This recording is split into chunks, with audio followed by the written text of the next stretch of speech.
21वीं सदी के भारत में कितना ही कुछ ऐसा हो रहा है जो विकसित भारत की नींव मजबूत कर रहा है। जैसे इस 23 अगस्त को ही हम सब देशवासियों ने पहला नेशनल स्पेस डे मनाया। मुझे विश्वास है कि आप सबने इस दिन को सेलिब्रेट किया होगा। एक बार फिर चंद्रयान 3 की सफलता का जश्न मनाया होगा। पिछले वर्ष इसी दिन चंद्रयान 3 ने चांद के दक्षिणी हिस्से में शिव शक्ति पॉइंट पर सफलतापूर्वक लैंडिंग की थी। भारत इस गौरवपूर्ण उपलब्धि को हासिल करने वाला दुनिया का पहला देश बना। साथियों, देश के युवाओं को स्पेस सेक्टर रिफॉर्म से भी काफी फायदा हुआ है। इसलिए मैंने सोचा कि क्यों ना आज मन की बात में स्पेस सेक्टर से जुड़े अपने कुछ युवा साथियों से बात की जाए। मेरे साथ बात करने के लिए स्पेस टेक स्टार्टअप गैलेक्स आई की टीम जुड़ रही है।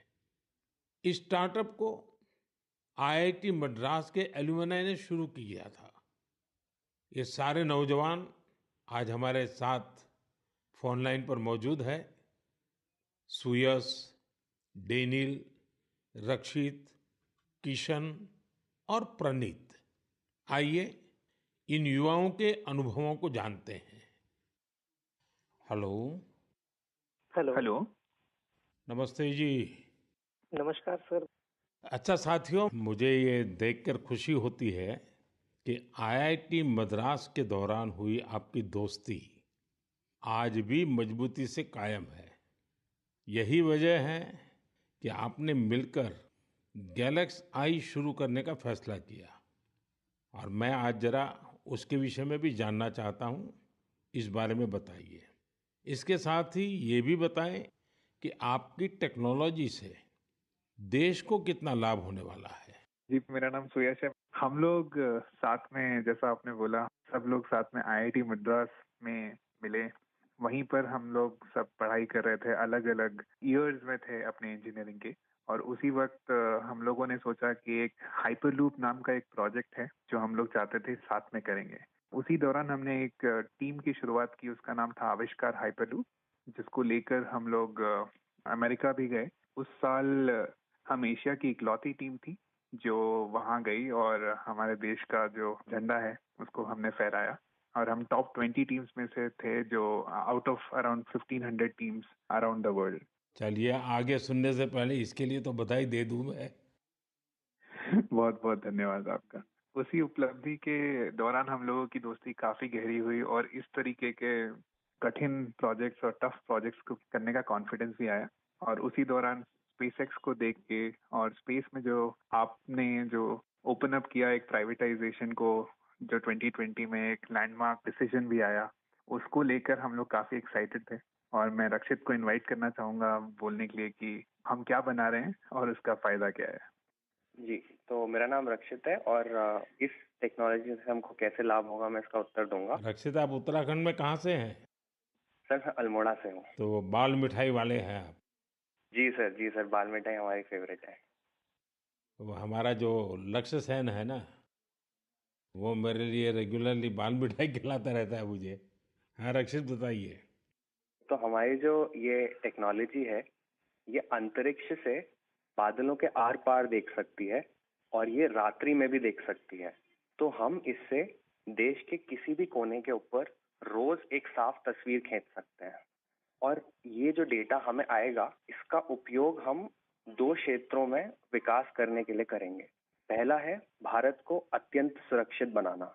हमारे जो बॉर्डर्स हैं और हमारे जो ओशंस हैं, सीज हैं, उसके ऊपर रोज हम मॉनिटर करेंगे और एनिमी की एक्टिविटीज को मॉनिटर करेंगे और हमारी आर्म्ड फोर्सेस को इंटेलिजेंस प्रोवाइड करेंगे। और दूसरा है भारत के किसानों को सशक्त बनाना। तो हमने ऑलरेडी एक प्रोडक्ट बनाया है भारत के झींगा किसानों के लिए, जो अंतरिक्ष से उनके पॉन्ड्स के पानी की क्वालिटी मेजर कर सकता है, 1/10 ऑफ द करंट कॉस्ट में। और हम चाहते हैं आगे जाते हुए हम दुनिया के लिए best quality satellite images generate करें, और जो ग्लोबल इश्यूज हैं, ग्लोबल वार्मिंग जैसे, इससे लड़ने के लिए हम दुनिया को best quality satellite data provide करें। इसका मतलब हुआ कि आपकी टोली जय जवान भी करेगी, जय किसान भी करेगी। जी सर, बिल्कुल। साथियों, आप इतना अच्छा काम कर रहे हैं। मैं ये भी जानना चाहता हूँ कि आपकी इस टेक्नोलॉजी का प्रिसीजन कितना है? सर, हम लेस देन 50 सेंटीमीटर के रेजोल्यूशन तक जा पाएंगे, और हम एक बार में approximately more than 300 square kilometre area को इमेज कर पाएंगे। चलिए, मैं समझता हूँ कि ये बात जब देशवासी सुनेंगे तो उनको बड़ा गर्व होगा। लेकिन मैं एक और सवाल पूछना चाहूँगा। जी सर। स्पेस इकोसिस्टम बहुत ही वाइब्रेंट हो रहा है। अब आपकी टीम इसमें क्या बदलाव देख रहे हैं?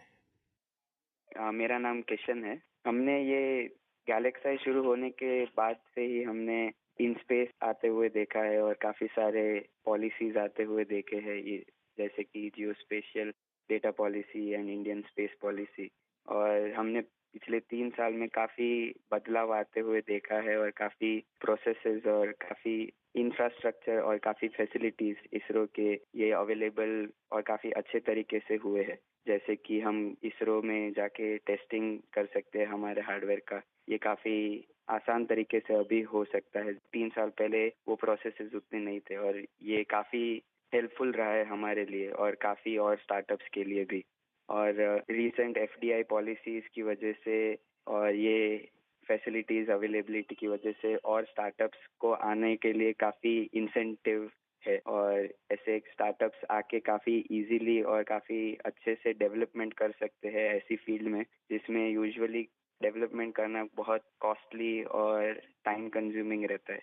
बट करंट पॉलिसीज और इन स्पेस के आने के बाद काफी चीजें आसान हुई है स्टार्टअप्स के लिए। मेरे मित्र डेनिल चावड़ा भी इस पे कुछ और बोलना चाहेंगे। डेनिल बताइए। सर, हमने एक और चीज ऑब्जर्व किया है। हमने देखा है कि जो इंजीनियरिंग के छात्र हैं उनकी सोच में बदलाव देखा है। वो पहले बाहर जाके हायर स्टडीज परस्यू करना चाहते थे और वहाँ काम करना चाहते थे और स्पेस डोमेन में। बट अब क्योंकि इंडिया में स्पेस इकोसिस्टम बहुत अच्छी तरीके से आ रहा है, तो इस कारण वो लोग इंडिया वापस आके इस इकोसिस्टम के पार्ट बनना चाहते हैं। तो ये काफी अच्छा फीडबैक हमें मिला है, और हमारे खुद की कंपनी में कुछ लोग वापस आके काम कर रहे हैं इसी वजह से। मुझे लगता है कि आपने दोनों जो पहलू बताए हैं, किशन ने और डेनिल दोनों ने, मैं जरूर मानता हूं कि बहुत से लोगों का इस तरफ ध्यान नहीं गया होगा कि एक क्षेत्र में जब रिफॉर्म होता है तो रिफॉर्म का कितने मल्टीपल इफेक्ट्स होते हैं, कितने लोगों का लाभ होता है। और जो आपके वर्णन से, और क्योंकि आप उस फील्ड में हैं तो आपको ध्यान में जरूर आता है, और आपने ऑब्जर्व भी किया है कि देश के नौजवान अब इस फील्ड में यहीं पर अपना भविष्य आजमाना चाहते हैं, अपने टैलेंट का उपयोग करना चाहते हैं। बहुत अच्छा ऑब्जर्वेशन है आपका। एक और सवाल मैं पूछना चाहूँगा, आप उन युवाओं को क्या संदेश देना चाहेंगे जो स्टार्टअप्स और स्पेस सेक्टर में सफलता हासिल करना चाहते हैं? मैं प्रणित बात कर रहा हूँ और मैं इस सवाल का जवाब दूंगा। हाँ प्रणीत, बताइए। सर, मैं अपने कुछ सालों के एक्सपीरियंस से 2 चीजें बोलना चाहूंगा। सबसे पहली इज, अगर अपने को स्टार्टअप करना हो तो यही मौका है, क्योंकि पूरी दुनिया में इंडिया आज वो देश है जो वर्ल्ड का सबसे फास्टेस्ट ग्रोइंग इकोनॉमी है। और इसका मतलब ये हुआ कि अपने पास अपॉर्चुनिटी बहुत ज्यादा है। जैसे मैं 24 साल की उम्र में ये सोच के प्राउड फील करता हूँ कि अगले साल हमारी एक सैटेलाइट लॉन्च होगी जिसके बेसिस पे अपनी गवर्नमेंट कुछ मेजर डिसीजंस लेगी और उसमें हमारा छोटा सा एक कंट्रीब्यूशन है। ऐसी कुछ नेशनल इम्पैक्ट की प्रोजेक्ट्स पे काम करने को मिले। ये ऐसी इंडस्ट्री और ये ऐसा टाइम है, गिवन कि ये स्पेस इंडस्ट्री आज अभी तो स्टार्ट हो रही है। तो मैं अपने युवा दोस्तों को यही बोलना चाहूंगा कि ये अपॉर्चुनिटी ना सिर्फ इम्पैक्ट की बट ऑल्सो उनके खुद के फाइनेंशियल ग्रोथ की और एक ग्लोबल प्रॉब्लम सॉल्व करने की है। तो हम आपस में यही बात करते हैं कि बचपन में हम ये बोलते थे कि बड़े होके एक्टर बनेंगे, स्पोर्ट्समैन बनेंगे या ऐसे कुछ चीजें होती थी। बट आज अगर हम ये सुने कि कोई बड़ा होके ये बोलता है कि मुझे बड़ा होके एंटरप्रेन्योर बनना है, स्पेस इंडस्ट्री में काम करना है, ये हमारे लिए एक बहुत प्राउड मोमेंट है कि हम इस पूरे ट्रांसफॉर्मेशन में एक छोटा सा पार्ट प्ले कर पाए। साथियों, एक प्रकार से प्रणीत, किशन, डेनिल, रक्षित, सुयश, जितनी मजबूत आपकी दोस्ती है उतना ही मजबूत आपका स्टार्टअप भी है। तभी तो आप लोग इतना शानदार काम कर रहे हैं। मुझे कुछ साल पहले आईआईटी मद्रास जाने का अवसर मिला था और मैंने उस संस्थान के एक्सेलेंस को खुद अनुभव किया है। और वैसे भी आईआईटी के संबंध में पूरे विश्व में एक सम्मान का भाव है और वहाँ से निकलने वाले हमारे लोग जब भारत के लिए काम करते हैं तो जरूर कुछ न कुछ अच्छा कंट्रीब्यूट करते हैं। आप सभी को और स्पेस सेक्टर में काम करने वाले दूसरे सभी स्टार्टअप्स को मेरी बहुत बहुत शुभकामनाएं हैं। और आप पांचों साथियों से बात करके मुझे बहुत अच्छा लगा। चलिए, बहुत बहुत धन्यवाद दोस्तों। Thank you so much.